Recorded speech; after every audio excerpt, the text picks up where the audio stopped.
साक्षी बेटा, आज जो आपने किया ना, वो नेक्स्ट टाइम आप बिल्कुल भी नहीं करेंगे। आप जानते हो ना, आपके बिना आपकी मम्मा आपके लिए कितना परेशान हो जाती है, और आज सब लोग परेशान हो गए थे। आपके पापा भी टेंशन में आ गए थे। ठीक है मम्मा, मैं नहीं करूंगी। पर मम्मा, ये भी तो हमारी फैमिली है ना? हाँ, फैमिली है, पर अभी हम लोग यहाँ सबको अच्छी तरह जानते नहीं है ना। एक बार हम लोग घुल मिल जाएंगे ना, तो सब ठीक हो जाएगा। अच्छा चलो, अब मैं आपके लिए दूध लेकर आती हूँ, but you don't go anywhere, okay? Okay mamma.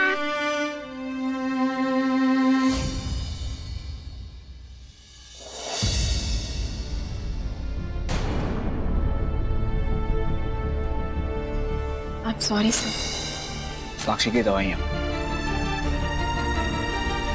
Sir,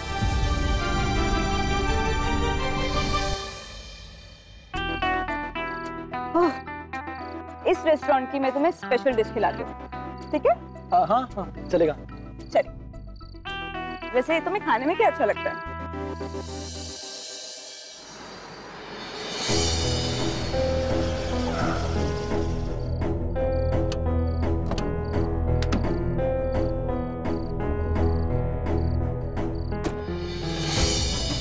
मुझे विनय से बात करनी ही होगी, वरना ये मिसअंडरस्टैंडिंग तो ऐसे ही बढ़ती जाएगी। उसके आने तक यहीं पे वेट करती हूँ।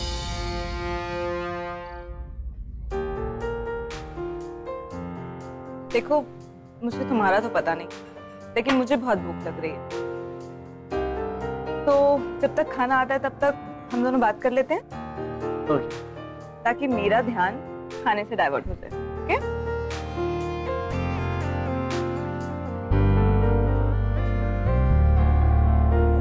विनय, अगर तुम्हें बुरा ना लगे तो मैं तुमसे कुछ पूछूं? हाँ? तुम कुछ अपसेट से लग रहे हो। Any problem? नहीं नहीं, ऐसी कोई बात नहीं। एक फ्री की एडवाइस दो। क्या? हो सके तो अपनी पर्सनल और प्रोफेशनल लाइफ दोनों को अलग रखना सीखो। अगर दोनों को मिक्स करोगे तो दोनों में फेल हो जाओगे। मुझे ऐसा नहीं लगता। सॉरी, एक्चुअली मैंने गलती से तुम्हारी और तुम्हारी फियांसे की बातें सुन ली थी। एंड आई होप कि आपको पता लगा होगा कि वो बहुत पर्सनल बातें थी।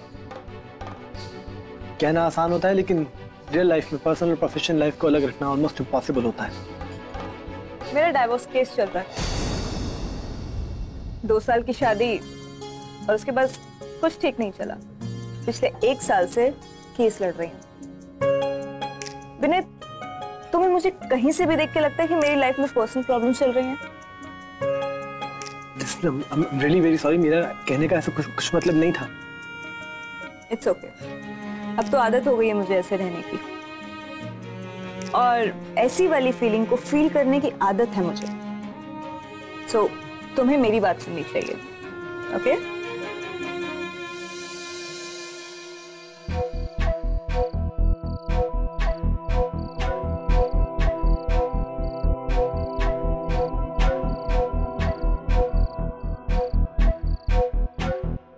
साक्षी बेटा, ये लो दूध।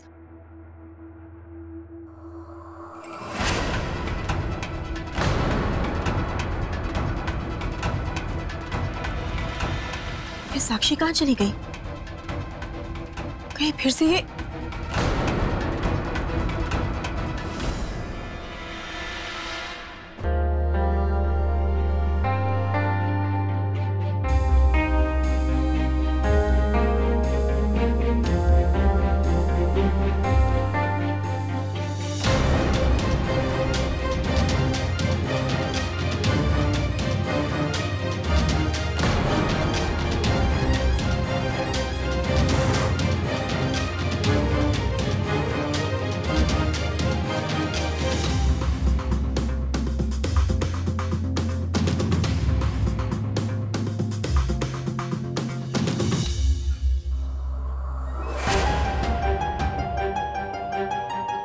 I'm sorry, मैं इसे बिना बताए आ गई, लेकिन मुझे कुछ अर्जेंट बात करनी थी तुमसे। क्या मुझे तुम 2 मिनट दे सकते हो प्लीज? मैं 2 मिनट में आती हूँ, तब तक आप दोनों बात कर लीजिए। ओके? Thank you.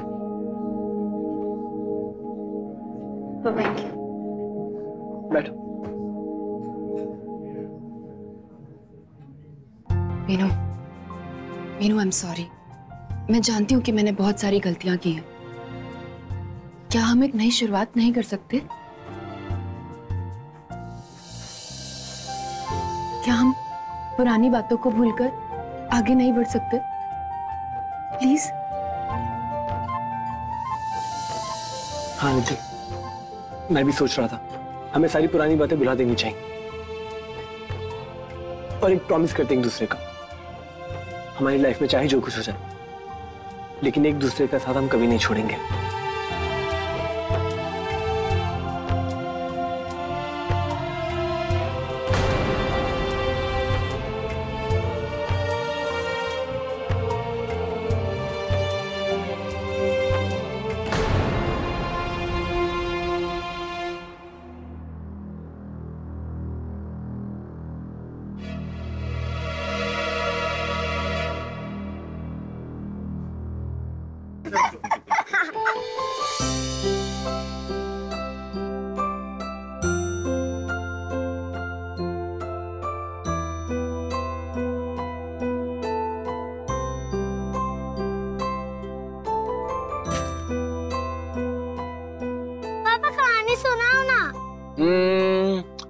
कौन सी कहानी सुना? सुपरमैन, स्पाइडरमैन या बैटमैन? नहीं पापा, वो तो मैं सुन चुकी हूँ, कोई और सुनाओ ना।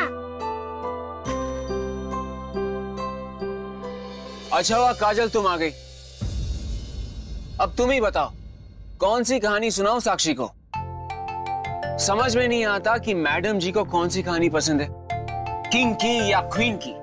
ओहो पापा, वो तो सब पुराने जमाने की स्टोरीज है, कोई और सुनाओ ना। आपको कुछ नया नहीं आता क्या? अच्छा, मैं पुराने जमाने का हूं? सुना अपनी बेटी क्या कह रही है? इनके हिसाब से तो मैं बूढ़ा हो गया हूं। साक्षी,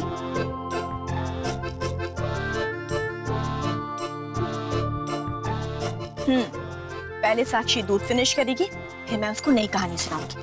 वैसे भी तुम्हारे पापा को ना सिर्फ बातें बनाना आता है, कहानी सुनाना नहीं। ओके मम्मा, अब मुझे कहानी नहीं स्टोरी सुननी है।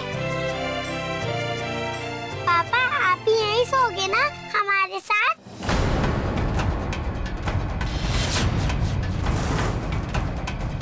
बेटा, पापा को और भी बहुत सारे काम है ना, उन्हें यहाँ काम करने दो।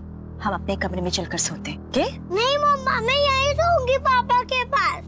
साक्षी, It's okay, काजल, इसे यहीं सुने दो। बेटा आप लोरी सुनो, मैं 2 मिनट में आता हूँ। रुको ना पापा, मम्मा लोरी सुना रही है।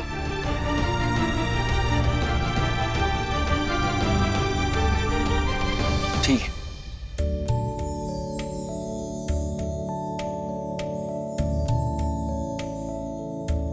चंदा रे चंदा, न करना शैतानी, के सोए मेरी रानी, लेके मेरी निंदिया।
विनय, सब ठीक हो गया?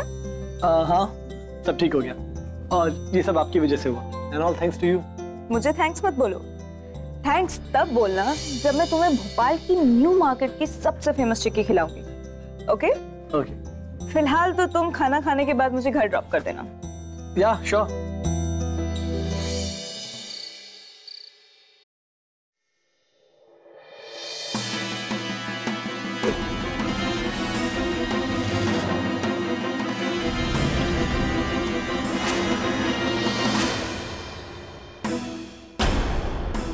बस मॉम, बस बहुत हो गया, बहुत कर लिया ड्रामा उस काजल ने और बहुत ऑर्डर दे दिए इस जानकी आंटी ने, पर अब और नहीं सहूंगी मैं।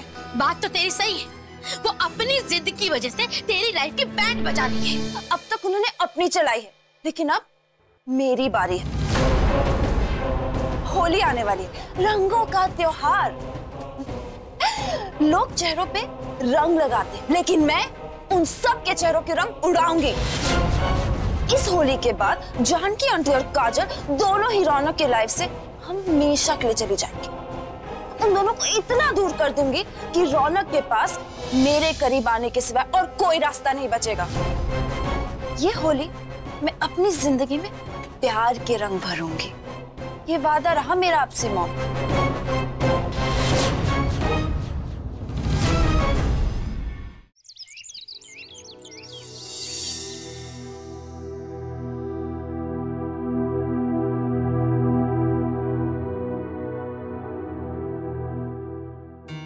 अब तक रौनक घर आ गया होगा।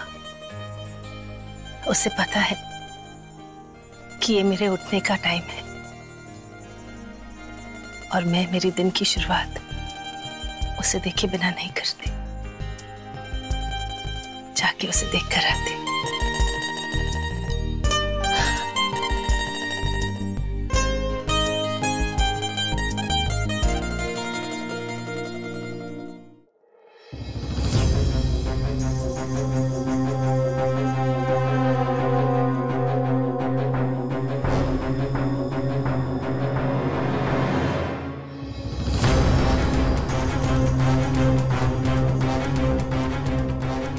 जानकी आंटी और रौनक सर सुबह सुबह सबसे पहले एक दूसरे का चेहरा देखते हैं।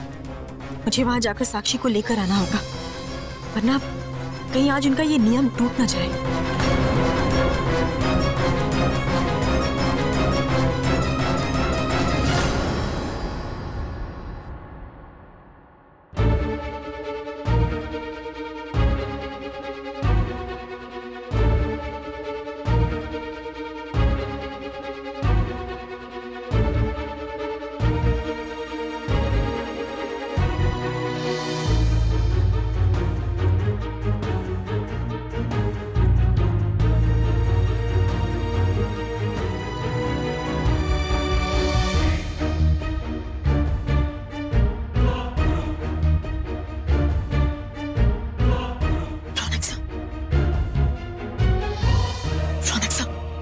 अभी नहीं।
गुड मॉर्निंग माँ।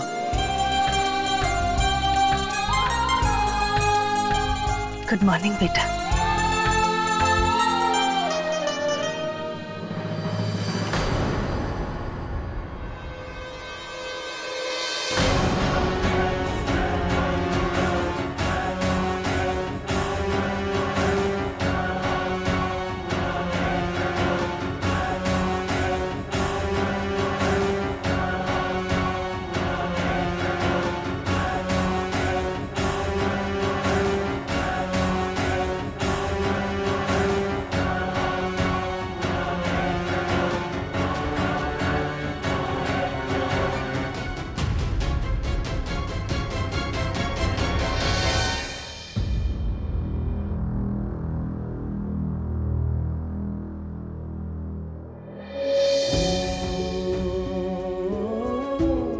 आज मेरा भरोसा मेरे बेटे पर और भी गहरा हो गया। तूने मुझे यकीन दिलाया है रौनक, चाहे कुछ भी हो जाए तेरे और मेरे बीच कोई नहीं आएगा।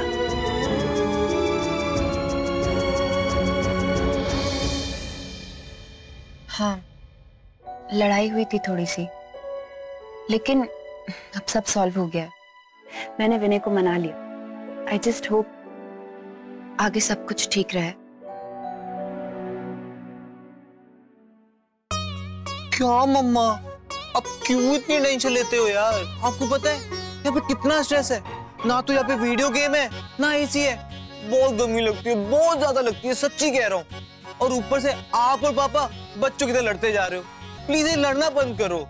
याद है आपने क्या कहा था मुझे कि जब लड़ाई होती है तो स्ट्रेस बढ़ता है, और जब स्ट्रेस बढ़ता है तो डार्क सर्कल्स आते हैं। आप चाहते हो मेरे भी डार्क सर्कल्स हैं? हाँ बताओ। Bro you to funny. नीति दी, आपको कुछ समझ में आया अभी? हाँ हाँ ठीक है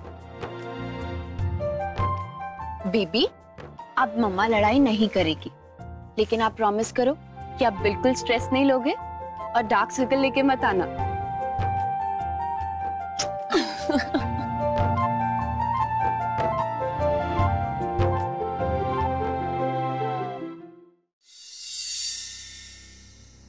एक मिनट काजल, साक्षी को सुबह सुबह कहाँ ले जा रही हो? वो तो अभी भी सो रही है। आंटी वो साक्षी की आंखों पर ना धूप पड़ रही थी, मुझे लगा वो कहीं नींद से ना जाग जाए, इसलिए मैं उसे दूसरे कमरे में सुलाने जा रही थी। जरा सी धूप तुम्हारी बेटी के चेहरे पर पड़ी तो उसकी नींद खराब होने का डर तुम्हें सताने लगा। सोचो काजल, मेरा क्या हाल होता होगा जो तुम जैसी ग्रहण मेरे बेटे की जिंदगी में आ लगी है।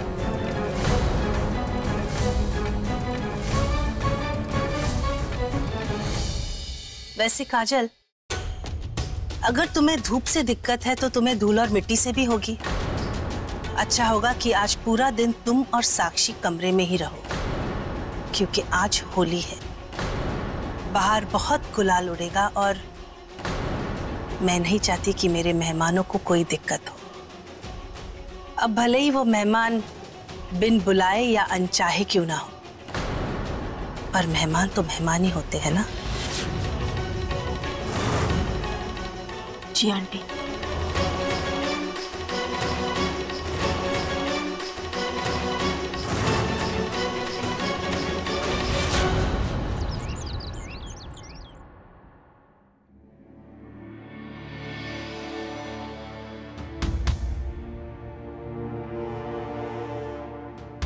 इस बार तो हमने मैनेज कर लिया, लेकिन आगे से और केयरफुल होना पड़ेगा। आई एम सॉरी रौनक सर, मुझे नहीं पता था ऐसा कुछ हो जाएगा, पर It's okay। साक्षी की दवाइयां मेरे कमरे में रह गई थी।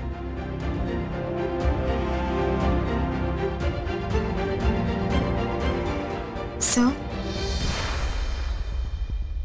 आपने मुझे उस दिन के लिए माफ नहीं किया ना? मैं अपनी राय किसी पे थोपता नहीं हूँ काजल, और ना ही अपनों की बात को काटने में यकीन रखता हूँ। इसका मतलब ये नहीं कि मैं कमजोर हूं। मेरे लिए रिश्तों की मायने बहुत ज्यादा रखती है।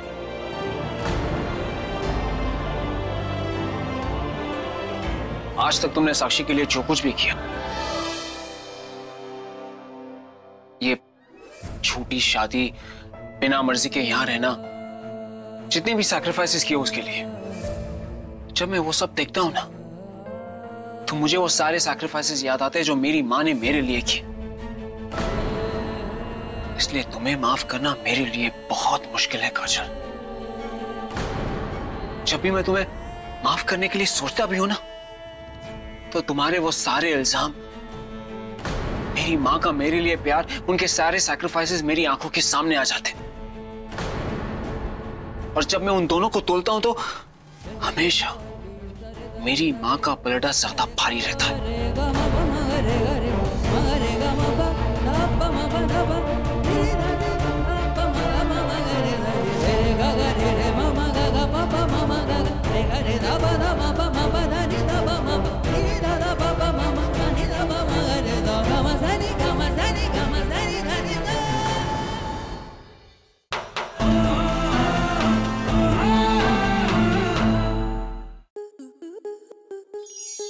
आपके मनोरंजन पर अब नहीं लगेगा कोई ब्रेक। स्टार प्लस के बेहतरीन शोज देखने के लिए लाइक, शेयर और सब्सक्राइब करें स्टार प्लस यूट्यूब पेज को।